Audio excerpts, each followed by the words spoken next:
Hey Howlers, Miss Cynthia here again, and I wanted to take just a second to speak with you about writing a simple paragraph. If you have already completed the quarantine project for Tuesday, it asks you to brainstorm a person, famous, a relative, an NBA star, a musician who you would like to join your family for the quarantine.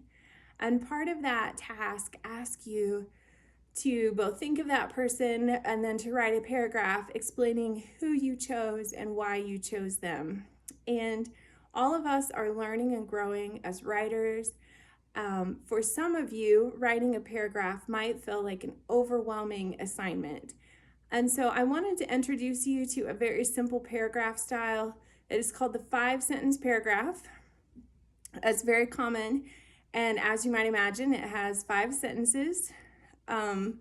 So if you feel overwhelmed by the task of writing a whole paragraph, think of it instead as writing 5 sentences and then try to string those sentences together into a cohesive paragraph.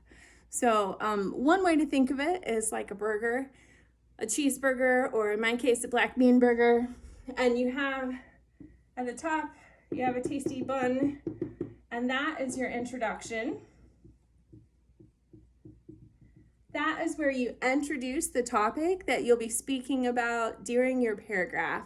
And one easy way to write an introductory sentence is to restate the question. So in the case of our prompt today, when you were asked about someone you would like to join your family for the duration of the quarantine, you might say, I would like for my grandfather to join us for the quarantine time period. And then you would provide some details as to why you chose your grandfather. So next you might have a tomato or lettuce. That is detail 1. And then you're gonna have, I like to put some cheese on my sandwiches. That's detail 2. You have your patty, it's detail 3. And then at the bottom, you're going to have the end of your bun, which is your closing sentence. And if you notice, when you have a bun, the top and bottom look very similar. It's the same with a paragraph. A lot of times your closing sentence summarizes your thoughts, and it sounds very similar to your introductory sentence. As you have your details here, 3 details, maybe you have 4 or 5 details, that's totally fine, but you want to try and have at least 3. This would give us 1, 2, 3, 4, 5 sentences in our paragraph, which is a good starting place for a well-developed paragraph. Some things to think about is that you introduce your topic, and I said again that one way to do that is to just restate the question, and then you're going to provide at least 3 details in 3 separate sentences and close out your idea by again restating the topic and your feelings on that. So let's just say that someone asked me what my favorite bird is, and I said my introductory sentence is sentence 1. My favorite bird is the great blue heron. So that is my introductory sentence. I have restated the question by saying my favorite bird is. What is your favorite bird? My favorite bird is the great blue heron. So then my next sentence will be, I love to watch the herons fishing along the river by my home. So the first detail of why I love great blue herons is that I love to watch them fishing along the river by my home. I see them typically in the morning and evening almost every single day, and I spend a lot of time watching them from my kitchen window. My next detail, they are beautiful and graceful birds.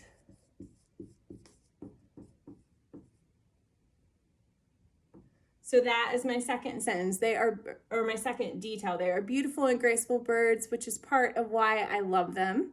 And then my fourth sentence might be, they glide above the water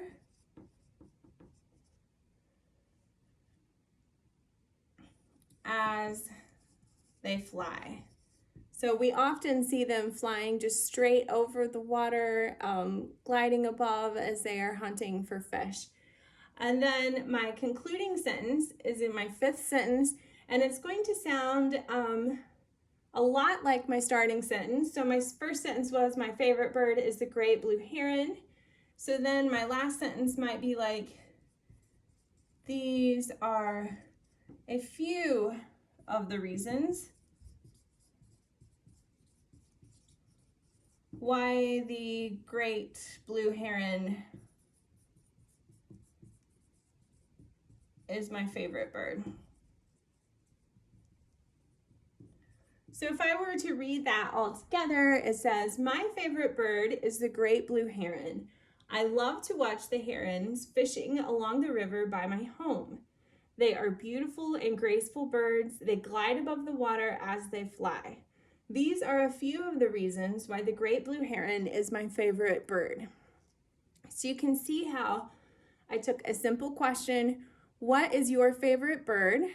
And I was able to answer that question and supply details as to why I answered the question that way.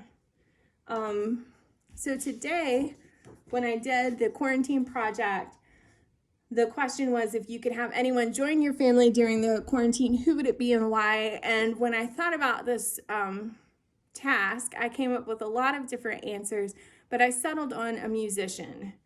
If I could have anyone join my family during the quarantine, it would be Brandy Carlisle. She is one of my favorite musicians, and listening to music always lifts my spirits.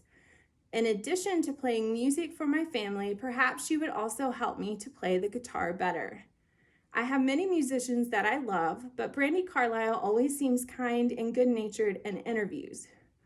Also, she lives on a homestead and cuts her own firewood and gardens, which would be useful skills while living with us in the country. I am grateful for my family during this time, but I would not complain if Brandy Carlisle decided to join us for the duration of the quarantine. So I hope that this gave you a little bit of guidance as to how to write a paragraph. I have included a little hamburger outline on at the end of the quarantine assignment, so you can look at that. Message me, send me text or Facebook messages or emails if you have questions or need some extra help. And sorry, I'm having trouble making a video where I don't cough, but I miss you guys, and I hope that you are growing as readers and writers and thinkers and humans as you're spending this time at home.